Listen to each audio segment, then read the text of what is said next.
Welcome to the Deep Leadership Podcast. Today, I'm joined by Stefan Avramtchev. Stefan is a transformation and leadership coach with over 25 years of work experience, starting from software engineering, going through to business, entrepreneurship, and now arriving at coaching. Now, having been through the struggles of being a new manager firsthand, he now coaches newly promoted leaders to successfully navigate through the first and often most difficult times in their management careers. And I am excited to have him on the show to talk about what it takes for a new manager to become an impactful leader. So, Stefan, welcome to the show. Hi, John. Thank you. Thank you for having me on your show. I've been following you for a while, and I'm honored to be finally with you. So I really appreciate your invitation today. Yeah, I am excited. We talked before, and I just really love what you're doing, and I think it's so important, and especially when it comes to helping new leaders get up to speed. So that's what I want to talk about today. But first, let's start off with, how did you arrive at coaching? A little bit about your career, how you arrived at coaching, and why you have this passion to help coach new managers. Well, it's been a long journey for me already. Some 25 years ago, I started work, and even before that, I fell in love with computers and programming. That was in school, and that love persisted. So eventually, I got my software engineering degree, and I started working in the industry as a software developer, to realize that software development actually is quite a different thing from simple software engineering. And I realized that software is actually made by great teams, and it's a collective effort, as opposed to heroism from individuals. So to me was a discovery that the fact that the technical skills were rarely the reason for failures. The challenge was with people, with the ways of working, with processes. The challenge was in leadership, and that's how I got drawn into leadership and moved gradually from engineering to management. I went to business school as well to add the missing knowledge about business and leadership and management. So eventually I got drawn by coaching. It was a sort of calling that I felt, because I was seeing more and more on a daily basis the reality, the struggles of the young managers. I've seen the struggles of all managers, but the ones that were just promoted, they were having a big problem at the transition. So I realized that this is what I need to do, and this is the great opportunity, not only for the enterprises, not only for the economy, but for the society at large, if you will, because these guys have a direct impact not only on performance, but also on loyalty, on satisfaction, on growth and development. So for me, it was clear that this is what I wanted to do. So that's where I'm now. That's fantastic. I do think you're right. I do think if we can get new leaders up to speed quicker, they can have a greater impact on the organization and the people that work for them. So I think it's a noble effort. It's a great place to be focusing on coaching, and it's much needed today. And one of the things I was going to ask you, and you talk about this too, you say part of the problem is that these new managers are not really supported during their transition. So talk a little bit about what some of the problems that new managers face, just in terms of getting support from the companies that promote them. Yeah, well, a few things are contributing in a big way to the present situation of inadequate support for these young leaders. First of all, is the context. It very much depends on the industry and on the organization they're working in. If that organization is bureaucratic, if it's a hostile place, toxic place with unfriendly people and relationships, then that's going to be what these new managers are going to try to master and trying to replicate. So that's one thing. Another thing is their manager. Very often, I've seen their manager being in a struggle of their own, where they are also probably just promoted to the new managerial level, trying to learn the ropes of that role and figure out what they need to do. So they have received little support themselves in the past, so now they continue by not really paying attention to their subordinates. And this is down to ignorance or maybe also incompetence at the given level of management. So that's another big component. And ultimately, the support that HR delivers to the young managers is, for me, a product of a misconception, because it goes as far as teaching and content delivery is concerned, but really stops short of adding a practical element of that support.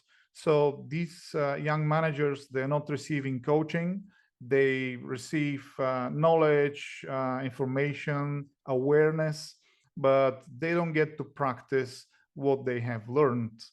So those are the three major things I want to mention in terms of what really contributes to that situation with the young managers. Yeah, you hit the nail on the head. I think at best you might get, a company saying, well, read this book or watch this video or maybe go to a training session.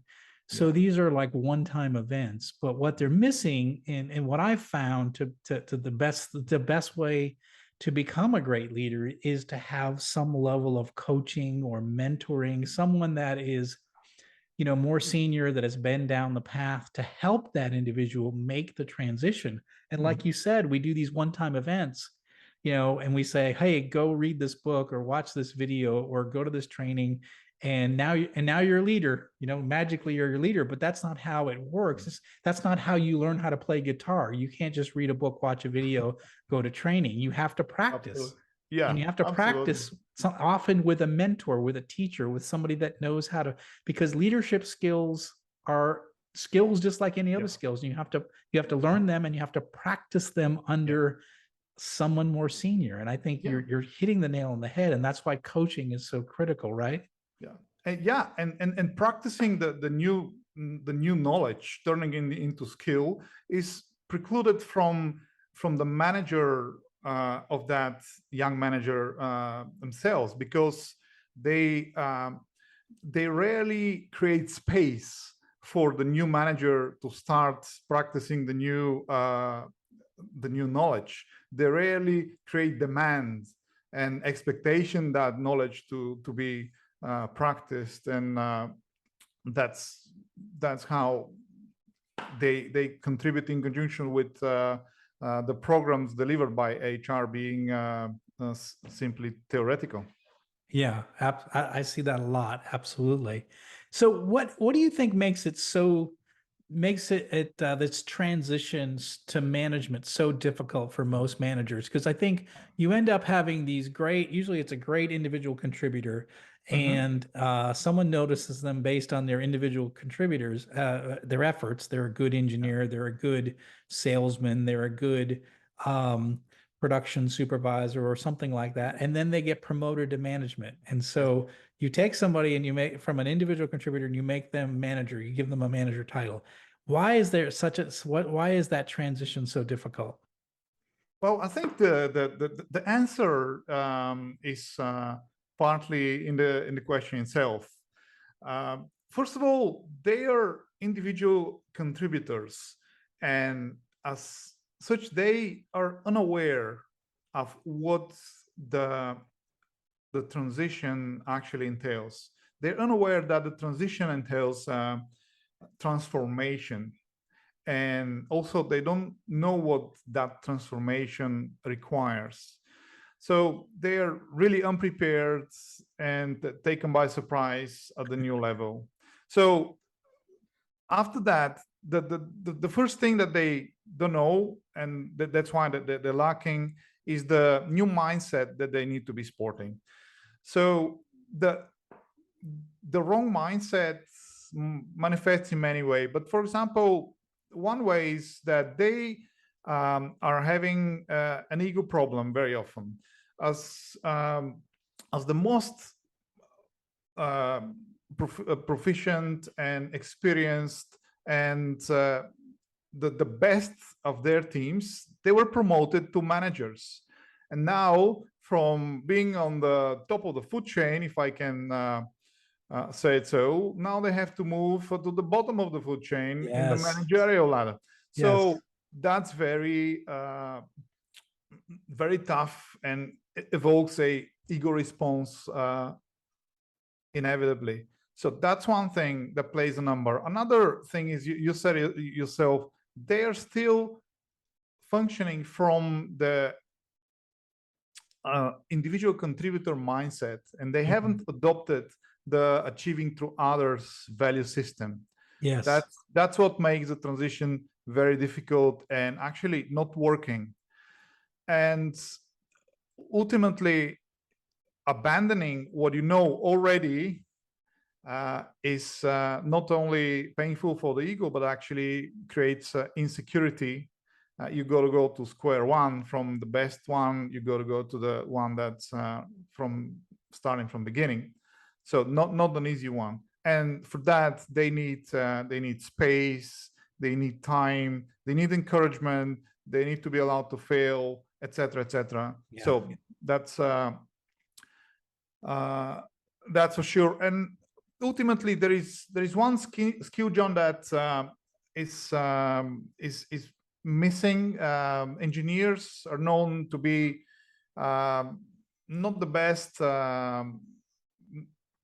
not with the best EQ score, the emotional intelligence. And when that's the case, that would not help them. Actually, that would stop them from being empathetic, managing the relationship with their people, which will prevent them from making good bonds. And from there is no trust, and nothing really happens in terms of positive leadership. So that's indeed what I think makes the transition difficult for them. Well, there are many things that are difficult, but I think these are sticking out in my experience as the ones that create most and are source of the most of the trouble for these young managers. Yeah, I think you're right. I mean, when you're rewarded your whole life on doing, you're being a great doer, and now you're told, no, it's not your doing, it's your leading through others or getting things done through others. And you say, well, so a lot of these new managers go back to their comfort zone. They'll shut their door and they'll work on engineering drawings, which they're good at and they're comfortable with, versus going to okay, well, how am I going to get the most out of my team? Thinking that way. They're more they slip back into what they're comfortable with, because leading people is it's outside their comfort zone. It's something they haven't done in their career. It's the first time. So you're right. So they default back to what they've been rewarded for their whole careers. And if you don't help them with that transition, they could get stuck with being either a doer or a micromanager, like controlling every little aspect of it, because that's how they were rewarded throughout their careers, control and getting everything done, instead of giving people the personal freedoms to accomplish great things. That makes a lot of sense. Absolutely. Yeah. So you say there's ways to help people move more swiftly in that transition, so they're able to move from like a new manager into an effective leader more quickly? What are some of those of things that will help new leaders make that transition? Well, first of all, as I mentioned, work on your mindset. Mm. Uh, it's a personal development endeavor, this transition to management. So they need to embrace authenticity and embrace the fact that they're vulnerable. Mm. As you said yourself, they have to be operating at the outskirts of their competence. They have to be operating at the border of what they can solve. They have to be welcoming tough questions and questions that they don't have the answer necessarily. I know managers need to be competent, but I'm much more interested to see how they function and how they react and what do they do in the face of challenge, in the face of adversity, in the face of tough question that they cannot answer. Mm. So that's really important, and that's what creates also the psychological safety for the team, Mm. Yes. showing that it can be tough sometimes, but we are a team and we will learn, we'll try, we'll fail, we'll pick the lessons, and we'll expand the perimeter of our capability one step further. So that's one thing they need to do, to adopt a beginner mindset, uh, to allow the whole team to learn and to instill a psychological safety around failure. Mm. So the second thing I want to mention is the adoption of that achieving through others value system. One day they have to wake up, and in the morning they need to start worrying more about their managerial activities rather Mm. than their technical activities. That's the Yes. moment when they have moved across to the leadership ground, basically. So that's important. They must use delegation as a tool for success. They need to understand that delegation is the way for them to grow, the way for their people to grow and achieve. And actually, the question at every next level of managerial promotion is, now what do I keep for myself and what do I delegate? So Yeah. this is very important question. uh, you said yourself in your books, it's about goals and about people that are going to be inspired and influenced to move toward these goals. So they need to make plans, goals and plans how to achieve these goals, and they need to measure what Yeah. they are doing so that they can learn. And ultimately, I would advise them to start coaching. Yeah. Whether they will receive coaching from their manager, that's a question. Their manager may not be susceptible to coaching, and they may not want to do that. But and they can seek coaching and from another external coach, a leadership coach, for example. But ultimately, I would advise them to, and I'm encouraging them in my program to start coaching themselves. Yeah, I think you're right on with that. I think of what you said, and when you first started talking about this, is this idea of, being authentic. And when Yep. you're a new manager, if you walk into the room and say, well, I'm in charge, I'm going to make all decisions, this is the way it's going to go, then you've instantly turned off your team, right? They're like, oh, okay, well, Rennie thinks he knows it all just because he has a manager's title right now. And I remember when I first showed up to the USS Tennessee as a young officer, and I met my team. Every one of those men were far more capable than me, far more experienced than me, older than me, and I was the boss. And it taught me right then and there that I had to be humble, I had to listen, I had to be curious and ask a lot of questions. Yeah. And the other thing is I had to learn as much as I could, as quickly as I could, so that I could be a competent leader for these very seasoned professionals. So I think you're right. Don't pretend that you're an expert when you show up on day one as a leader. It's okay to say, I don't know, and to rely on your experts for their ideas and their opinions and their thoughts. So utilize your team. Again, it's about getting things done through others, not you trying to do it all yourself. Yeah, even if you know the answer, I think Yeah.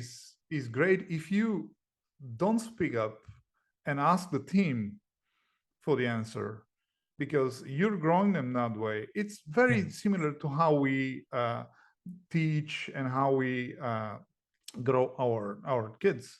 You know, we want to try them. We want to give them the opportunity to figure it out themselves. Otherwise, we're kind of robbing them of the chance to find the answer for themselves, and they may find even a better answer Yeah. than the one we think is right. So that's why I would encourage the leaders to ask questions. I think Yeah. when you sit around the table and watch for a while, you figure out that the leader is the one who's asking the questions, not the one who's providing the answers. Yes. Yes. I love that. I love that. I have that. I think I have it in some of my books that leadership is not about you telling people what to do. It's not about the having all the answers. It's about having the right questions and being smart enough to shut up and listen to the Listen, answers. Yeah, listen that's deep. yeah. I can tell you numerous times in my career that the right question made a difference in my organization and taking us to the next level. And it wasn't about my knowledge or my experience or my leadership skills. It was just asking the right question and getting people to think differently about a problem. And then suddenly you have a solution you never thought of before. I'm not going to come up with that. But if I have a team of 12 people who are experts and I ask the right question, we're going to get the answer. It's gonna come out, and it has every time in my career, and I'm talking 33 years of doing this. I have not had to have the answers. I just had to have the right questions and be willing to be humble enough to listen to the answers. Yeah. And sometimes it is, not sometimes, I think very often, almost all the times, it is not so important whether the result or the answer is the best one. It's more important that it's coming from the team. Yes. Because if it comes from you, it may be the best result, but in business language, it is called inappropriate result because it comes from the wrong person or from the wrong Yeah. body. Yeah. That's why it's going to be appropriate result first, and then it will get better and better every time if it's not the best yet. Yeah, I agree with that 100% because there's buy-in, right? When somebody gets to have their voice and then their idea becomes implemented, they're bought into that solution instead of it just came from down on high. It's like, oh, that's my idea, and the boss listened to me, and we're going to do it. That's so exciting. I have a voice in this company, And and they I will think, push much harder yeah, when the absolutely. decision what to do was theirs, when the idea was theirs. Yeah. And by the way, for people listening in, that's what makes leadership easy. When you do things like that, you're not pushing the rope. You're not trying to push a rope. You're allowing people to pull you along. And I think that's some of the secrets of great leaders is getting people excited about something in their ideas and implementing their own ideas. And you're just there as a facilitator to make sure things work. And so you don't have to have all the answers. You got to have good questions, be willing to listen and be able to say, yes, let's do it. And I think leaders that do that are going to have far better results than ones that try to do it all themselves. Yeah, they're enablers for their team. Make sure the team is enabled and all impediments are kind of taken care of, and the team is future proof. Make sure they are performing in a sustainable manner. You're hiring the right additions to the team, etc. So it's enough job. It's enough work for a full-time job already. Yes, it is. You don't need to do more. Yeah, that's so true. So, how if you just like look at it, your experience with coaching and just, what you've seen, how does coaching make a difference for these young leaders if they have a mentor or coach, someone they're working with, that's especially if it's outside their line of, their direct boss? How does coaching help these young leaders? Well, but that's a great question, and the coaching helps everybody and would help all leaders, not only these young leaders, mainly because of what we just said a moment ago, Joe. You said yourself, leadership is about asking questions and listening deep. Well, this is what coaching is. Yes. Is deep listening and asking questions. All right.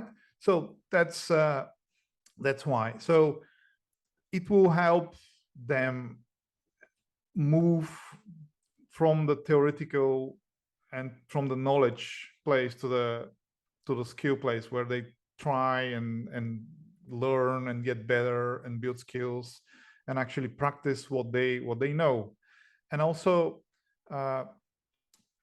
that actually coaching is a true servant leadership in action, because you are in a supportive alliance with your subordinates when you're doing so, and you're developing them, and you're mastering the skill of listening and asking questions, and not robbing them of the chance to develop, to win, and to achieve, but actually provoking thinking and ownership. Yeah, I think you're right. I know for me, and when I first had my first manufacturing plant, there was one person in the plant. So I had a manufacturing plant. I was the general manager.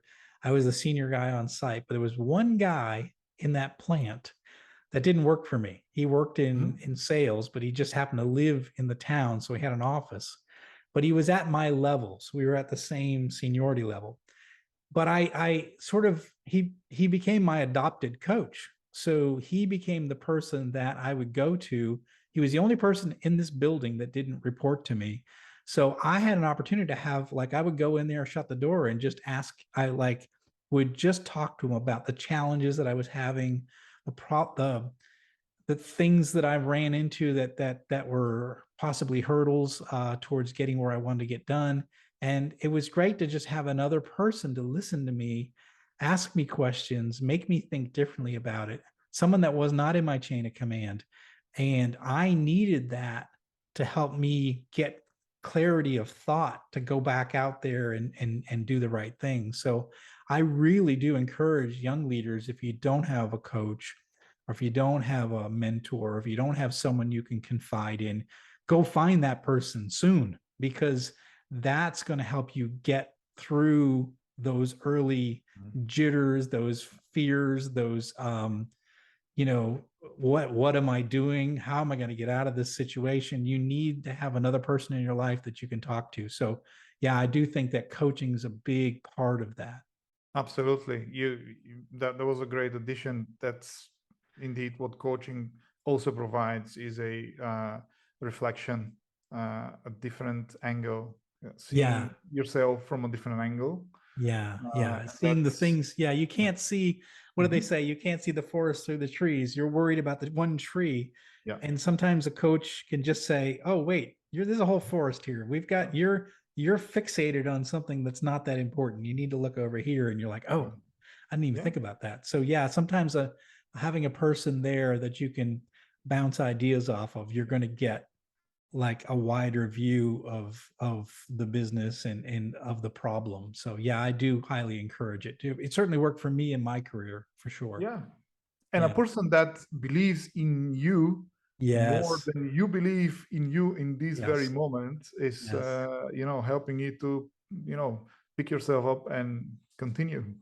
Yeah, yeah, absolutely. You mentioned one thing in your last comments that you said servant leadership. Yeah. So why do you think servant leadership is so important? Well, because it's, it provokes thinking. Mm. Uh, it invites thinking, requires thinking, and to me, this is very important. To me, it's an ultimate corporate sin to separate thinking from doing. It's just recipe for for disaster. I think there is no workplace where thinking is not required and invited.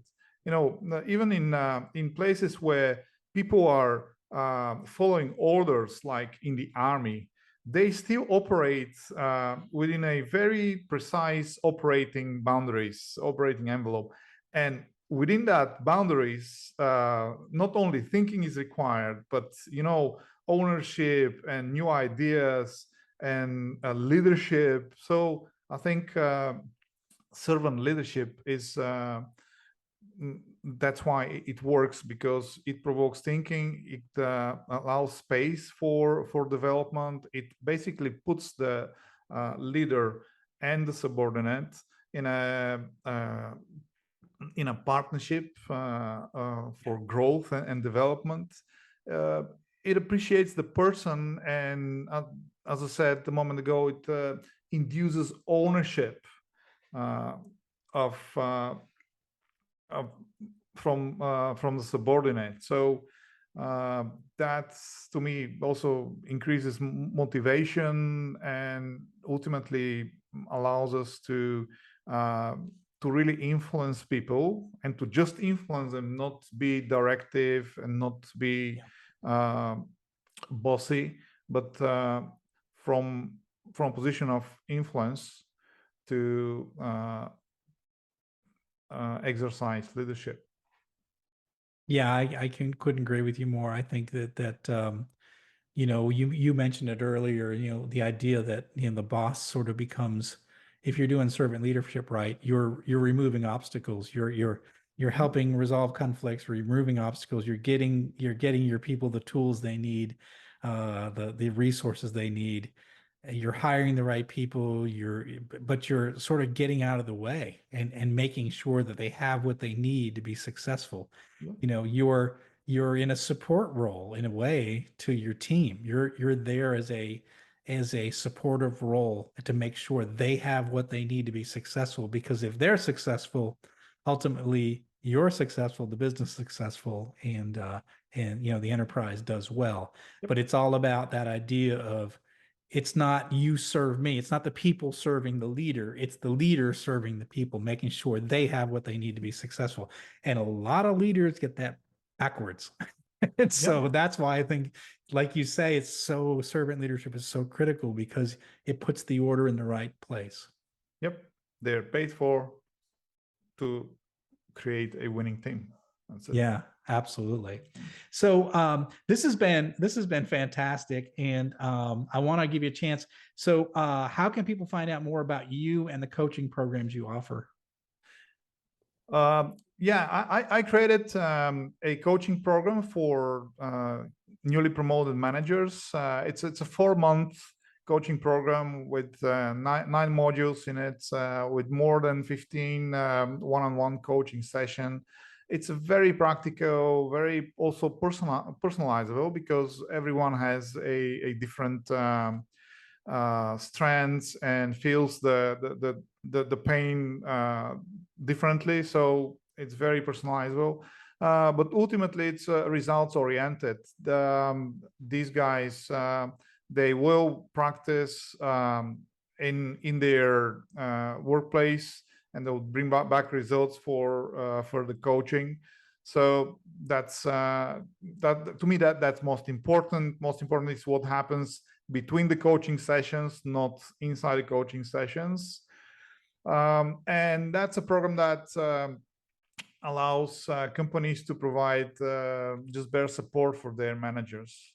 They can find me at Stefan at justpromoted.coach. Actually, It is Stefan at just-promoted.coach, or at LinkedIn. I can be found easily there. Outstanding. So we're going to go ahead and put links in the show notes for everybody so they can get those resources. Thank you. And again, if you don't have a coach, if you do not have a mentor, if you do not have a third party that you can talk to as a new manager, go out and get that today. We're going to have a link here that you can reach out to Stefan. Stefan can help you. As you mentioned, he's got a process there. It's a 4-month process. By the way, I highly recommend you find something like that, get something like that. And if you say, well, I don't know if I can afford it, go tell your boss, I need this program so that I can be more effective as a leader. So go there. Your boss is willing to pay the money. Go get it. Go get that coaching. Be a better boss. Be a better leader. Stefan, thank you for coming on the show. Thank you for sharing all of this insight. And thanks for being on the show and sharing, what I think is a really important issue, and that is that transition from new manager to becoming an effective leader. So thank you very much for coming on the show. Thank you very much for inviting me, John. Thanks It was again. a pleasure and honor. Thanks again.